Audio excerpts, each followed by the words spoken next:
Isaia e krahason Izraelin e veriut me një lule që po vyshket.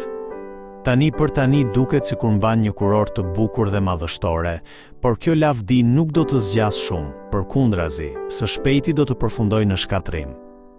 Arsyeja themelore pse Izraeli i veriut arriti në këtë gjendje ishte dehja, shturja dhe krenaria. Në të vërtetë, shturja dhe krenaria mund ta çojnë në shkatrim jo vetëm një individ, por edhe një komunitet të tërë. Prandaj Isaia e krahason Izraelin e veriut me një fik i hershëm para verës. Kjo i referohet një fruti që është pjekur shumë herët.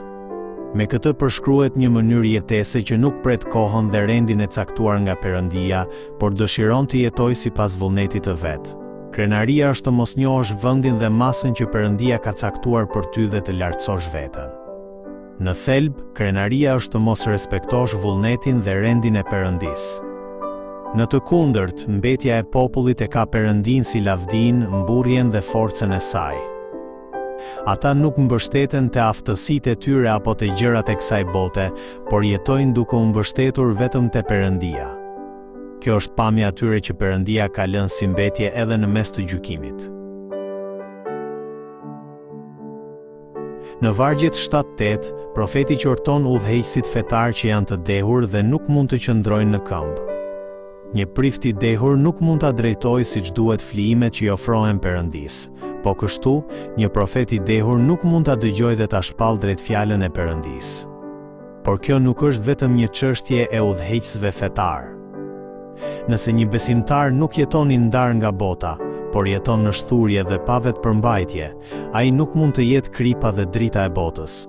Isaia u shpall vullnetin e Perëndisë, por përgjigjja e tyre nuk është pendimi, por përqeshja. Ata thonë, kujt dëshiron t'i mësoj diturinë? Kujt dëshiron t'ia bëj të kuptueshëm mesazhin? Ata e përbuzin dhe e tallin fjalën e profetit.